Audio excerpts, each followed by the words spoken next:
आज का क्वेश्चन सबने रूलिंग कंप्लीट किया हुआ है। Realisation, partners capital, partners loan account दिया है इसलिए हमने ओपन किया पार्टनर्स लोन। इस क्वेश्चन में बैंक का बैलेंस दिया है इसलिए हमने ओपन किया बैंक अकाउंट। तो सबसे पहले बैलेंस शीट को आंसर में पोस्ट करेंगे, एडजस्टमेंट्स के वर्किंग नोट बनाएंगे, ये सब पोस्टिंग अब हम स्टार्ट करते हैं। सबसे पहले देखते हैं क्वेश्चन में आपको क्या दिया हुआ है। फर्स्ट एक बार हम सब रेट कर लेते हैं। Riddhi and Siddhi are sharing profits and losses in the ratio of 2:1। हमेशा प्रॉफिट शेयरिंग रेशियो कुछ ना कुछ मेंशन होगा। तो following is their balance sheet as on 31 March 2019। Balance sheet as on 31 March 19 on the liability side first read कर लेते हैं। Capitals, reserve fund, Siddhi's loan, creditors. जब हम पढ़ते हैं तो हम सोचेंगे कि कौन सी इंटरनल है कौन सी एक्सटर्नल लायबिलिटी है। On the asset side building, furniture, machinery, debtors, less RDD, stock, investment, interest receivable and bank. जब हम असेट्स पढ़ते हैं तब हम सोचेंगे कि रियलाइजेबल कौन सी असेट है कौन सी नॉन रियलाइजेबल है। ठीक, आगे देखते हैं। The firm was dissolved on 31 March 19। आपको हमेशा बैलेंस शीट का डेट एंड डिसोल्यूशन का डेट सेम ही दिया जाएगा। जरूरी नहीं है कि सेम डेट पे ही डिसॉल्व होगा, कोई भी डेट पे डिसॉल्व हो सकता है, बट हमको इस लेवल पे ये दोनों डेट्स हमेशा सेम रहेगी। जिस डेट की बैलेंस शीट है उसी डेट का डेट ऑफ डिसोल्यूशन भी रहेगा। डन, देखते हैं। Assets realise as follows. Machinery, building, stock, debtors. Riddhi took over the investment and furniture at book value. सबको मालूम है कैसे करना है। Siddhi agree to accept. आज हम ये अलग एडजस्टमेंट पढ़ने वाले हैं। Siddhi agree to accept 3000 in full settlement offer loan account. कुछ ना कुछ बहुत मीनिंग है इसमें। Dissolution expenses amounted to ₹4,000. Interest receivable could not be recovered. Then prepare realisation account, partners capital account, Siddhi's loan account and bank account. हम सब ने ruling complete किया हुआ है। तो स्टार्ट करते हैं पोस्टिंग। सबसे पहले लायबिलिटीज को आंसर में ट्रांसफर कर लेते हैं। कैपिटल सबको मालूम है कहाँ पोस्ट करना। Reserve fund that means undistributed profit, इसीलिए पार्टनर्स में डिस्ट्रीब्यूट करेंगे in their profit sharing ratio. Siddhi's loan, हमने सिद्धीज लोन अकाउंट ओपन किया हुआ है तो ट्रांसफर करेंगे balance of Siddhi's loan in Siddhi's loan account and creditors. सबको मालूम है कहाँ पोस्ट करना है। स्टार्ट करते हैं पोस्टिंग। सबसे पहले Capitals of Riddhi Siddhi. Capital account separately open किया है। लायबिलिटी है इसलिए होगी credit side by balance brought down 80,000, 60,000। दो पार्टनर्स है, दोनों के Capitals. Reserve fund that means undistributed profit, तो प्रॉफिट को हम पार्टनर्स में डिस्ट्रीब्यूट करेंगे। Total amount of reserve fund is 16,000, तो divide that 16,000 in 2:1, that is 2/3 and 1/3। सभी कैलकुलेट करेंगे। पहले आप कैलकुलेट करेंगे 16,000 इंटू 2/3 एंड 1/3। पहले क्या कर देना, 3 से डिवाइड कर लेना। जब 3 से हम डिवाइड करेंगे, एक को 1 रुपया किसी को भी आप ज्यादा दे सकते हैं ताकि टोटल आपका 16,000 होना चाहिए। तो हम दे देते हैं रिद्धि को 10, 6, 6, 7 कर लेते हैं एंड 5, 3, 3, 3, ताकि दोनों की टोटल भी कितनी आ जाए, 16,000 आ जाए। फंड लायबिलिटी में दिया है इसीलिए हम ट्रांसफर करेंगे on the credit side by, क्या नाम से दिया है, रिजर्व फंड। तो लिखेंगे by reserve fund account 10, 6, 6, 7 and 5, 3, 3, 3। Then Siddhi's loan हमने सेपरेटली ओपन किया है तो ट्रांसफर करते हैं balance in Siddhi's loan account. Liability है इसलिए होती credit side by balance brought down. Amount of Siddhi's loan is 4,000.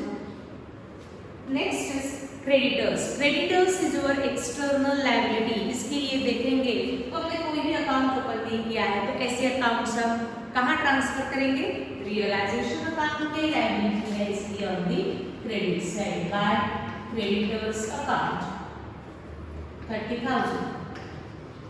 सारी लायबिलिटीज आंसर में आ चुकी है, देखेंगे तो क्रेडिट में ही आ चुकी है। जो अकाउंट ओपन किए थे उनके बैलेंसेस रिस्पेक्टिव अकाउंट में, जिसका अकाउंट ओपन नहीं किया था वो ट्रांसफर किया गया रियलाइजेशन अकाउंट में। अब पोस्ट करते हैं असेट। आता है सबको बिल्डिंग, मशीनरी, फर्नीचर, डेटर्स भी पोस्ट करना है और आरडीडी भी पोस्ट करना है।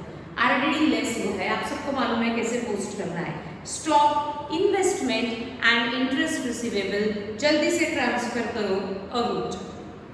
Stock, investment and interest receivable. Interest receivable that means it is realisable.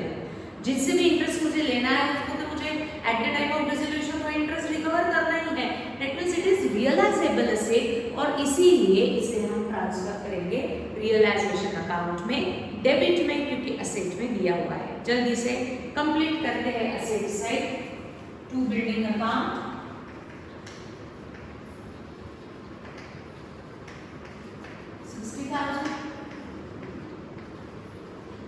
to furniture account 24,000, to machinery account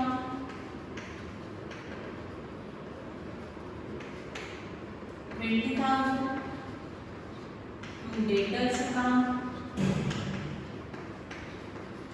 Post it on the debit side inner column value 17,600 and show on the credit side RDD at 1600। Minus का effect show करने के लिए हम RDD को credit में transfer करते हैं। Then next is stock, yes it is realisable, इसको हम कैश में कन्वर्ट कर सकते हैं। इन्वेस्टमेंट, यस सेल करके हम कैश में कन्वर्ट कर सकते हैं। इंटरेस्ट रिसीवेबल, रिसीवेबल है तो हम रिकवर करना ही पड़ेगा at the time of dissolution, that means it is realisable asset. All realizable assets are transferred to realization account. Right? Then bank, yes it is realizable है तो वो already cash में converted है, but बैंक account हमने separately open किया है तो transfer करते हैं bank balance in bank account to balance drop down on the debit side 20,000. Done. Next is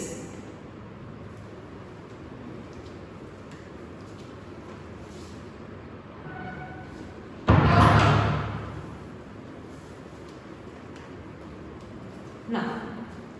अब हम पोस्ट करेंगे एडजस्टमेंट्स। एडजस्टमेंट्स के लिए हम प्रिपेयर करेंगे वर्किंग नोट। सभी बैंक अकाउंट के नीचे ओपन करते हैं working note. First working note हम प्रिपेयर करेंगे for asset and second working note हम प्रिपेयर करेंगे for external liabilities. Working note, assets either sold or realized,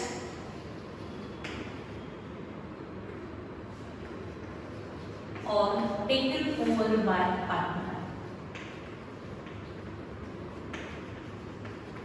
सबसे पहले आप वर्किंग नोट प्रिपेयर करेंगे, फिर मैं बोर्ड पे करूंगी, फिर हम पोस्ट करेंगे एंट्रीज को। 2 मिनट रुकती हूँ, फास्ट कंप्लीट करो। वर्किंग नोट फॉर असेट सभी रिकॉर्ड करेंगे।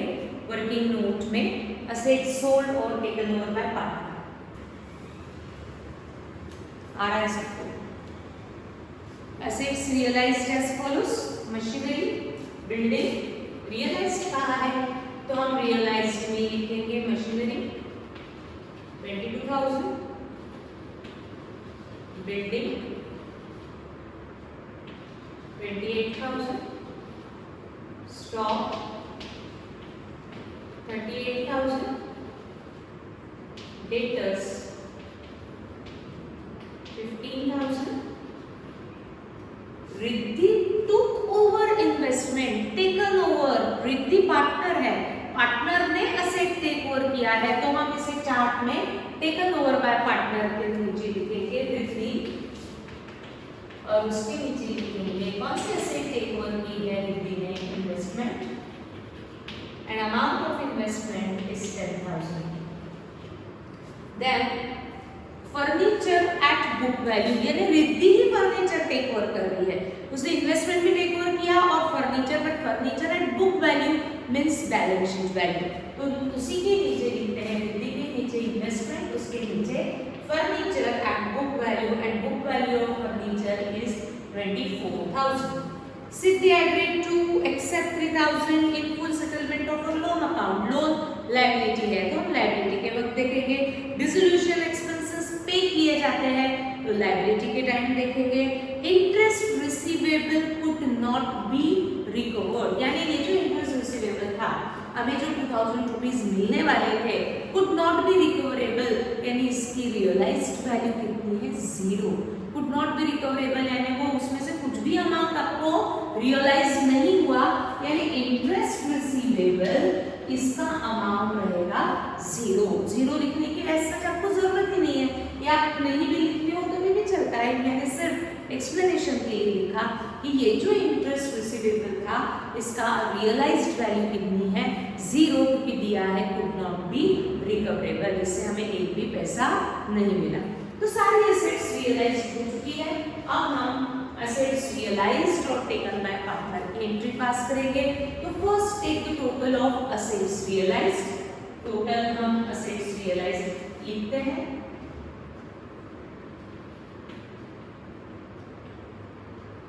वन लाख 3,000 की हम कंबाइंड एंट्री पास करेंगे और रिद्धि ने टोटल दो एसेट्स टेक ओवर की है 10,000 एंड 24,000. तो हम सेकंड एंट्री पास करेंगे 34,000 रिद्धि ने जो टेक ओवर की है एसेट, उस एसेट की हम सेकंड एंट्री पास करेंगे. तो ये चार्ट की एंट्रीज मुझे आंसर में पहले पोस्ट करनी है. मैंने याद रखने का तरीका बताया था कि ये सारी एसेट्स हमने ऑलरेडी कहीं ना कहीं लिखी है. कहाँ लिखी है? रियलाइजेशन के डेबिट में. तो चार्ट की एंट्री पोस्ट कर दो उसके अपोजिट साइड. ठीक, तो सबसे पहले हम पोस्ट करेंगे 1,03,000, फिर हम पोस्ट करेंगे 34,000. तो मैंने लिखा अमाउंट कॉलम में 1,03,000, अमाउंट कॉलम में मैंने लिखा 34,000. जहां असेट लिखी है उसके अपोजिट साइड में होगी असेट रियलाइज्ड की entry as it is sale of asset. या तो हमने मार्केट में सेल की है, नहीं तो पार्टनर को सेल की है. मार्केट में सेल किया है तो हमको तुरंत पैसा मिलेगा. पार्टनर को सेल किया है तो उसका अमाउंट कैपिटल में एडजस्ट किया जाए. तो ये दोनों एंट्री सेल होने के कारण हमने उसको इनकम होने के कारण रियलाइजेशन के क्रेडिट में लिखा. तो 1,03,000 के सामने हमें कुछ न कुछ लिखना है. फिर ये सेट हमने कहाँ सेल की?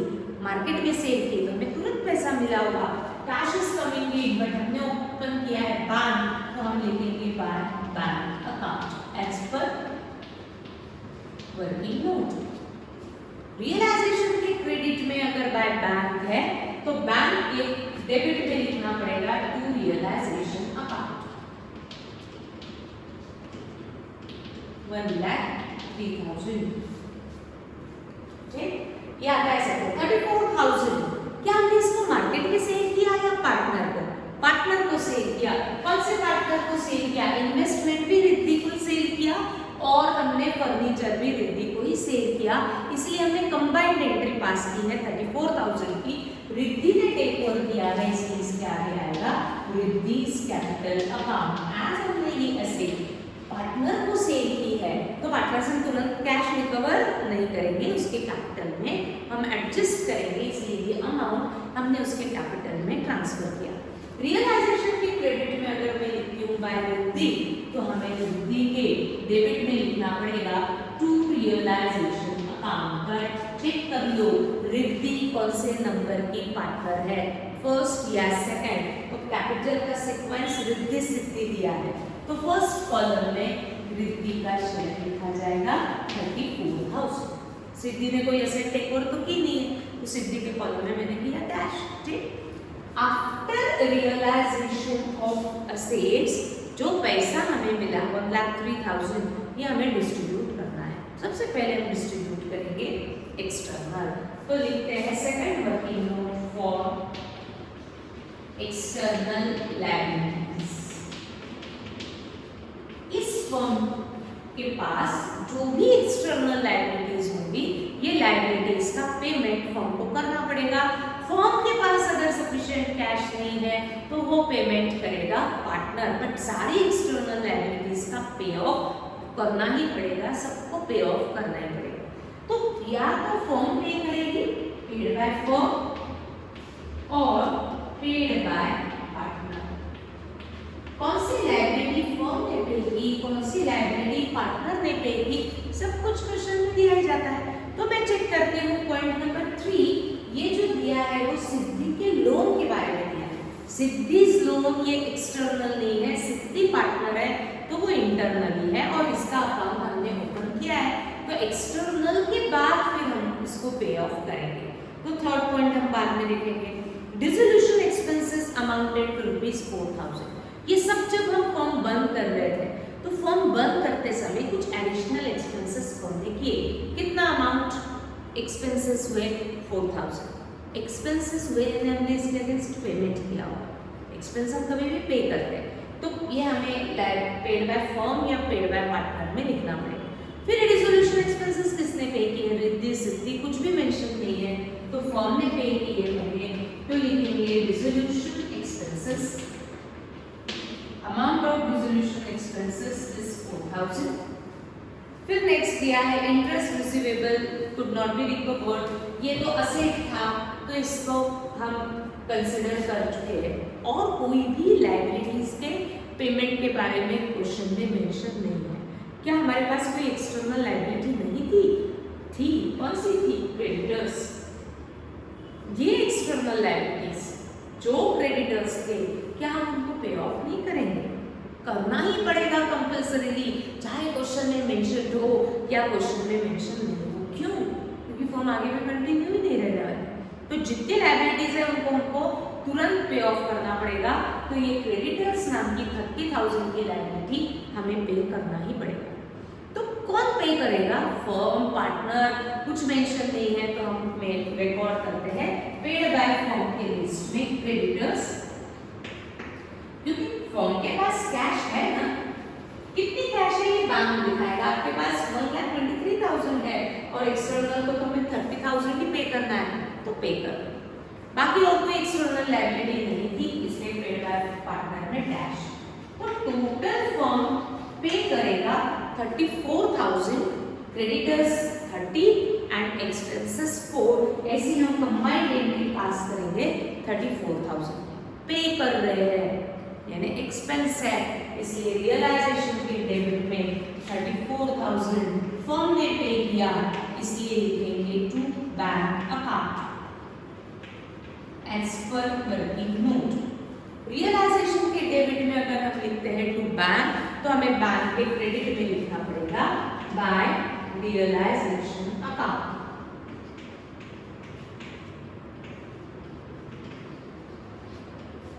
राइट, तो लिखेंगे बाय रियलाइजेशन अकाउंट। जहां एक्सटर्नल लायबिलिटी लिखी है उसके अपोजिट साइड में आएगा उसके पेमेंट की एंट्री। अब इस क्वेश्चन का इंपॉर्टेंट पॉइंट अब हो रहा है, ये तो हम ऑलरेडी कर चुके हैं। अब है जो फर्स्ट टाइम हम पढ़ रहे हैं पॉइंट नंबर 3। ध्यान से क्या कहता है point number 3? Siddhi agreed to accept 3,000 in full settlement। Underline full settlement। full settlement का भी मीनिंग है, सबको मालूम है। of her loan account। क्या कहता है इस सेंटेंस का मीनिंग?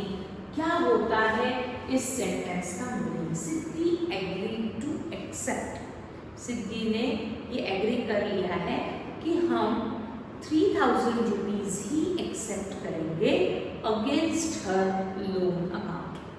तो सिद्धि ने कहा जितना भी मेरा लोन है उसमें से मैं 3,000 ही एक्सेप्ट करूंगी, यानी मुझे आप 3,000 ही पेमेंट करो। तो सिद्धि से हमने लोन कितना लिया तो उसका लोन अकाउंट बताएगा। देखो बैलेंस कितना था लोन अकाउंट में? 4,000। दैट मीन्स फर्म ने सिद्धि से लोन लिया था 4,000 का, तो फर्म को उसको 4,000 रुपीज ही देने पड़ेंगे। बट सिद्धि ने कहा, सिद्धि एग्रीड टू एक्सेप्ट ₹3,000। सिद्धि ने कहा कि हम 3,000 मुझे एक्सेप्टेड है कि आप मुझे 3,000 रुपीज पे कर रहे हैं। तो फर्म ने सिद्धि को लोन के अगेंस्ट कितना पे किया? 3,000। ऐसा पॉइंट नंबर 3 बता रहा है। क्या बता रहा है? Siddhi agreed to accept 3,000 in full settlement. In full settlement यानी डिफरेंस को सिद्धि कह रही है मुझे पे करने की आपको जरूरत नहीं है, हाँ, मैंने आपको लोन दिया है 4000, बट आप उसके अगेंस्ट मुझे कितना पेमेंट कर रहे हो? 3000 मुझे मंजूर है। सिद्धि एग्रीड टू एक्सेप्ट, सिद्धि ने कहा मुझे मंजूर है, आप मुझे 3000 पे कर रहे हो, मुझे मंजूर है। इन फुल सेटलमेंट यानी डिफरेंस आप मुझे कभी भी पे नहीं करोगे तो वो मुझे मंजूर है। ऑफर लोन अकाउंट, लोन सिद्धि से लिया 4000, बट फर्म उसे पे कर रही है 3000 इन फुल सेटलमेंट यानी डिफरेंस आगे में कभी भी सिद्धि को देने की जरूरत नहीं है। जो मैंने अभी कहा वो सबको समझाएंगे। एक बार वापस, सिद्धि से फर्म ने लोन लिया, ऐसा लायबिलिटी बता रहा है। सिद्धिस लोन, कितना लोन लिया? 4000। तो फर्म ने अगर 4000 का लोन लिया है तो सिद्धि को फर्म को 4000 रुपीज ही पे करने पड़ेंगे, बट फर्म ने कहा हम आपको 3000 रुपीज देंगे। सिद्धि एग्रीड टू एक्सेप्ट, सिद्धि ने कहा मुझे मंजूर है, आप 3000 दे रहे हो, मुझे मंजूर है।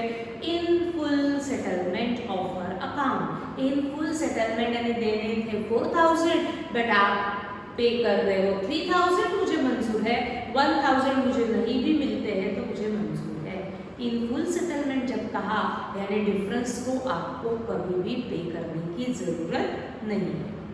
तो फर्म सिद्धि को 4000 के अगेंस्ट कितना पे कर रही है?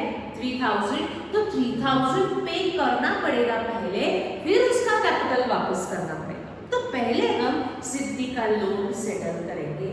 पार्टनर को जब हम पे करेंगे, एक्सटर्नल लायबिलिटीज तो पे ऑफ हो चुकी है, पार्टनर को जब हम पे करेंगे तो सबसे पहले हम उसे पे ऑफ करते हैं उसका लोन, फिर लास्ट में पे करते हैं उसका कैपिटल। अब पार्टनर एक्सटर्नल को पे करने के बाद आई बारी पार्टनर की, तो मैंने देखा सिद्धि से लोन लिया था, तो सिद्धि से लोन लिया था 4000, बट इसके अगेंस्ट हम उसको कितना पेमेंट कर रहे हैं? 3000। तो 3000 के पेमेंट की एंट्री, राइट? तो 3000 के पेमेंट की एंट्री हम रिकॉर्ड करेंगे। कैसे? 3000 फर्म पे करेगी, फर्म के लिए cash is going out, instead of cash bank account credit, कितना अमाउंट? 3000। किसके अगेंस्ट हमने इसे पे किया? क्या हमने इसको क्रेडिटर्स के अगेंस्ट पे किया, हमने बिल्स पेबल के अगेंस्ट पे किया, हमने लोन के अगेंस्ट पे किया, कि हमने पार्टनर के लोन के अगेंस्ट पे किया? पार्टनर के लोन के अगेंस्ट पे किया, तो हम इसके सामने लिखते हैं बाय सिद्धिस लोन अकाउंट। अगर हम बैंक के क्रेडिट में लिखते हैं बाय सिद्धिस लोन, तो सिद्धिस लोन के डेबिट में लिखना पड़ेगा टू बैंक अकाउंट 3000। देखो सबको समझाया गया।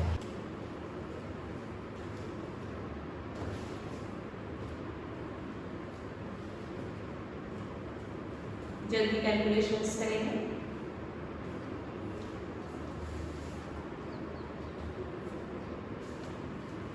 Take the total of debit and credit.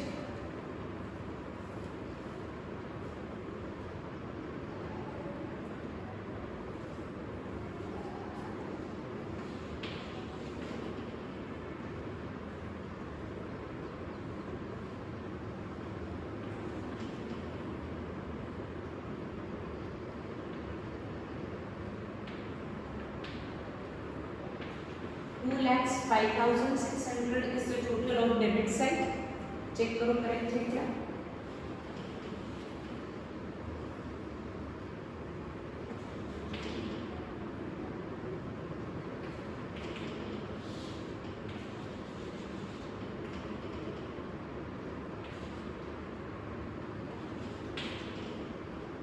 $1,69,600 is the total of credit side. Difference calculate किया तो बैलेंस आया 36,000। इन सबको मुझे रियलाइजेशन में रिकॉर्ड करना है कि जो टोटल ज़्यादा है उसको हम दोनों तरफ लिखेंगे। 2,05,600 डेबिट में भी एंड क्रेडिट में भी। जो बैलेंस आया 36,000 लिखना है क्रेडिट में, बट एक साथ नहीं लिखेंगे इसमें, ये या तो प्रॉफिट है नहीं तो लॉस है, तो प्रॉफिट लॉस हम डिस्ट्रीब्यूट करेंगे। रिद्धि सिद्धि में 2/3 एंड 1/3 में, और उनके शेयर फिर हमको लिखने पड़ेंगे क्रेडिट में। तो कैलकुलेट करते हैं 36,000 इंटू 2/3, 24,000 एंड 12,000 है ना। 24 रिद्धि का शेयर है एंड 12 सिद्धि का शेयर। 24 के साथ में by Riddhi's capital and by Siddhi's capital.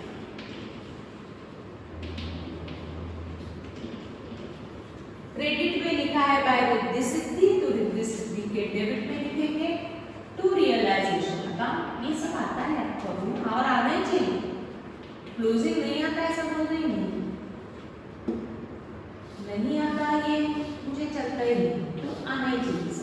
ठीक, कैलकुलेट करते हैं partners capital account, that balance transfer to bank account. ठीक, तो बैंक अकाउंट में हमें वो बैलेंसेस को ट्रांसफर करना है। कैसे करना? फर्स्ट कॉलम का क्रेडिट माइनस फर्स्ट कॉलम का डेबिट, सेकंड कॉलम का क्रेडिट माइनस सेकंड कॉलम का डेबिट, ऐसे लिख लेंगे दोनों कॉलम के बैलेंसेस। ये बैलेंसेस हम ट्रांसफर करेंगे बैंक अकाउंट में, इसलिए इसके आगे लिखा जाएगा बैंक अकाउंट। कैलकुलेट करेंगे, वेरी सिंपल है, बहुत ज्यादा डिफिकल्ट अमाउंट्स, कम अमाउंट है तो कैलकुलेशन इजी है।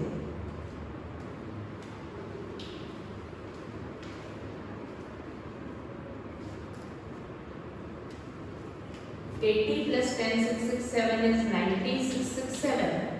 हमेशा मैक्सिमम केस में आपको क्रेडिट ही ज्यादा मिलेगा।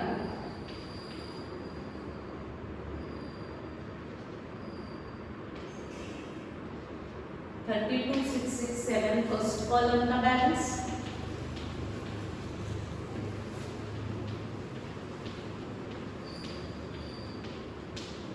$53,333 सेकंड कॉलम का बैलेंस। पार्टनर्स कैपिटल के डेबिट में लिखा है टू बैंक, तो कंपल्सरी बैंक अकाउंट में अपोजिट यानी यहाँ डेबिट तो यहाँ क्रेडिट में लिखना पड़ेगा by Riddhi's capital and by Siddhi's capital. 32,667 and 53,333। देखते हैं बैंक अकाउंट टैली होगा क्या। डेबिट तो बहुत ही सिंपल है, 1,23,000